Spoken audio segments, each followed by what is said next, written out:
दादा आपल्याला आपल्या घरातलं एक आपुलकीचं नावच असं वाटून जातं. तेच आपले आजीदादा आज आपल्यात राहिले नाही. प्रत्येक घरातल्या माणसाला लहानांपासून तर थोरांपर्यंत दादा हे आपलेसे वाटायचे.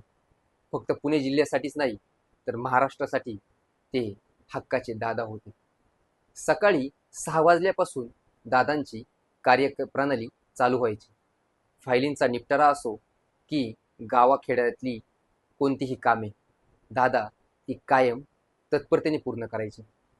ए हे काम तुझं नक्की होईल, ए हे काम होणार नाही, असं हक्काने सुद्धा सांगणारे ते फक्त दादा होते. खरंच दादा आज आपल्यात नाही याच्यावर विश्वासच बसत नाही. आदल्या दिवशी दादांचं भाषण ऐकलेलं आपण असतं आणि दुसऱ्या दिवशी सकाळी बातमी येते, दादांचा विमान अपघातात मृत्यू. खरंच ही बातमी मनाला चटका लावून जाते. कारण दादा म्हणजे जरी महाराष्ट्राचे उपमुख्यमंत्री असले तरी आपल्या घरातीलच कोणीतरी माणूस गेला आहे याची भावना ही तेव्हा निर्माण झाली होती. दादांनी जर सकाळी 6ची वेळ दिलेली असेल तर दादा 5:45लाच तिथे उपस्थित असायचे. अधिकाऱ्यांची व सर्वांची तारांबळ व्हायची. कारण दुपारी कोणते उद्घाटन करायला लागू नये म्हणून कोणाची लोकांचं गैरसोय होऊ नये याची दादा काळजी घ्यायची, म्हणून सकाळपासूनच ते कामाला सुरुवात करायचे. खरंच महाराष्ट्राला लाभलेला शेवटचा लोकनेता असंच दादांबद्दल म्हणावं लागेल. दादा हे हक्काचं पान होतं म्हणजे लोकांसाठी.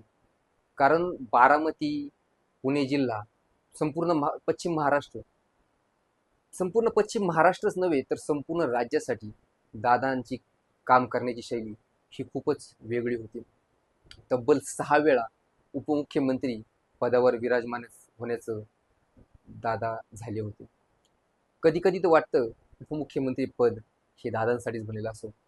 संपूर्ण महाराष्ट्राची कायम एकदा इच्छा होती की दादा एकदा तरी मुख्यमंत्री बनतील, पण ती इच्छा आज इच्छाच राहिली.